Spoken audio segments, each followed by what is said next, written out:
Welcome everybody on the Friday pop-up show. We decided to go live every week on Friday and just discuss small little things. We wanted to introduce ourselves. First of all, Matt, you wanted to go introduce yourself? Hi, I'm Matt with Hanson Holdings, and I'm a large multifamily syndicator, which means basically we do crowdfunding to buy large apartment complexes. I'm a retired corporate executive and now do real estate investing full time. Great. And Kunal, tell us about your background. Yes, I'm a father, a husband, a son, a brother, a family man who focuses also on real estate. I call myself engineer by education, business entrepreneur by choice, and real estate investor by passion.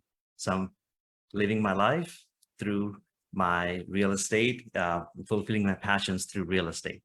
I operate also in the large multifamily space, syndicate. We pool in capital and buy large apartment buildings, improve the value, improve the asset, and focus on cash flows.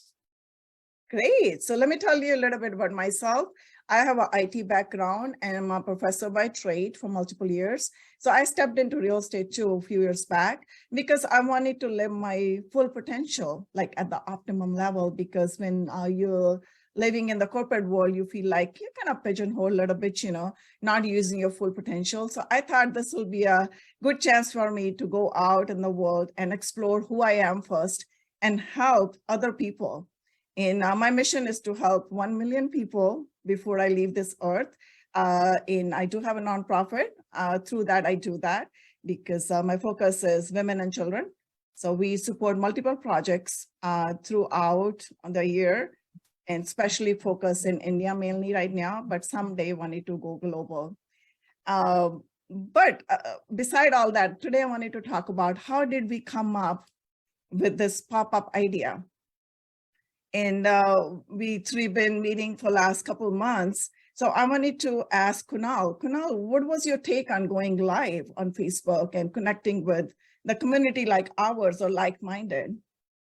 Yeah, so we have been on Zoom calls every week from past 2 months. I remember our first call was scheduled for like an hour and we were there for 2.5 hours. Our second call was also scheduled for an hour and we were again there for 2 hours.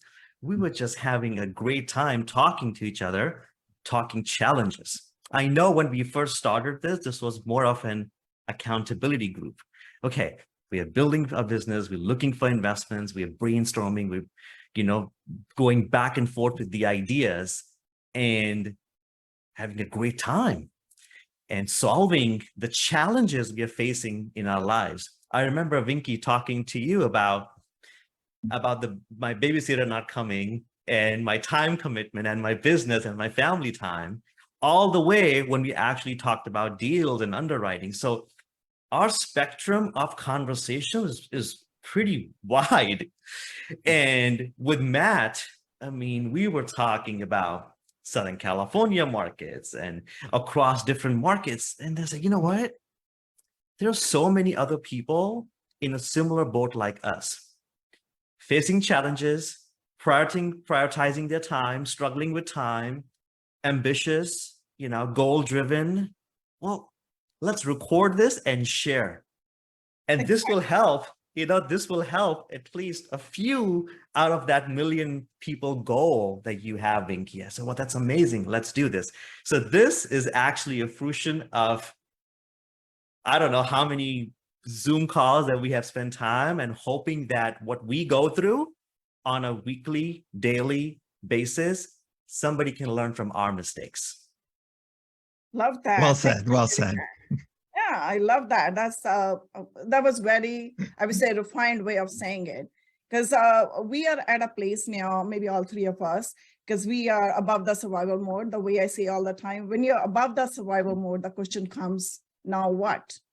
So at that time, you kind of turn inwards or turn outwards as well because you wanted to help others. So that's the place I would say we are now because we wanted to help others and kind of feel the sense of freedom that we have.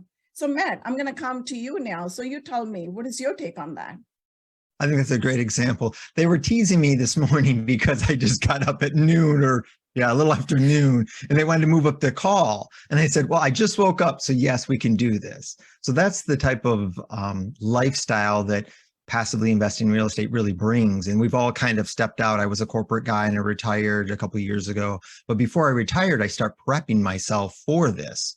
To get into syndication, get into passively investing in real estate. So it's really opened up huge amount of doors. And that's why we're so passionate about sharing it with everyone else out there that isn't aware of this. These are secrets that Wall Street does not want you to know, that we're doing, and we're living our best lives in doing this. So I think that's what we're all about. And that's kind of why and this group is so fun. And I think you guys will all take some value out of this. Hopefully, if just one person learns something, it's worth it for us.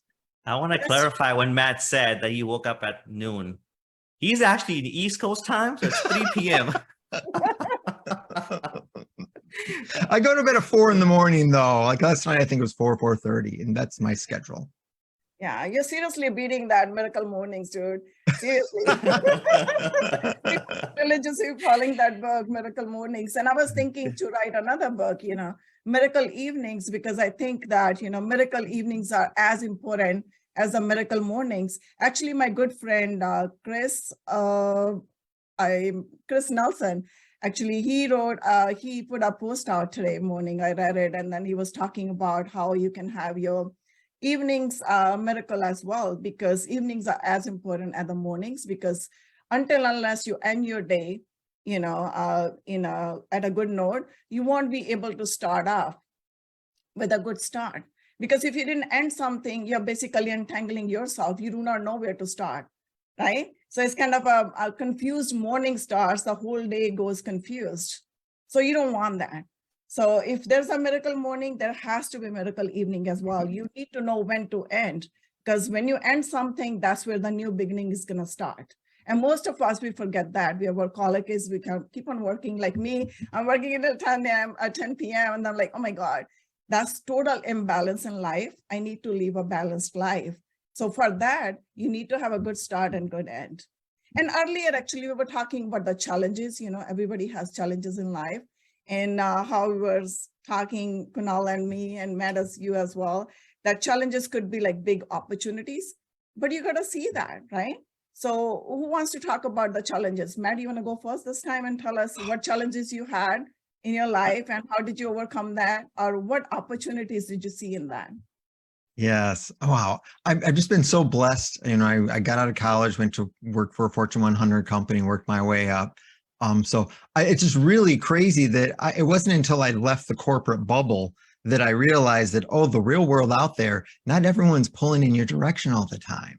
And that's something I've learned in being a real estate entrepreneur. When you're working for a large corporation, everyone's aligned. You may have conflicts with other departments, but everyone's aligned and going in the same direction. And that's something that I learned that, when you're outside of that, when you're in real estate and you're dealing with a lot of independent individuals, that it's not that way. So I think that was my big learning lesson. I was well into my 50s before I realized that, the world isn't like everyone aligned 100% with me. And that's probably been my biggest challenge in real estate, is knowing that, you've really got to follow up with other individuals to make sure they're doing what they say they're going to do, because not everybody does that. And I didn't know that's the way the real world worked.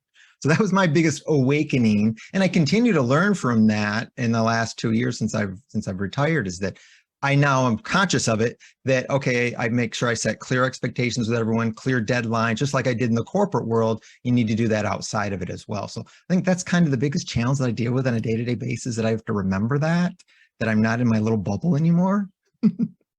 Was there any hesitations when you move into real estate? Like, I'm investing my money, or some kind of fear or hesitation that you overcame? I really educated. So I've been in multifamily. My wife and I have invested in real estate for over 30 years. We used to flip houses before it was a thing. But the last 6 years or so, we focused on multifamily. So I educated. I consumed content of everything I could consume before I started investing. Then I've invested pretty heavily. And I learned through those investments. Some of them went really well and some went okay. And it was based on, did I vet them appropriately? So that's another thing, but education is the key thing. And that's why we're here sharing this with the individuals, to learn from our mistakes, because we have made them. That's true. And I say that all the time.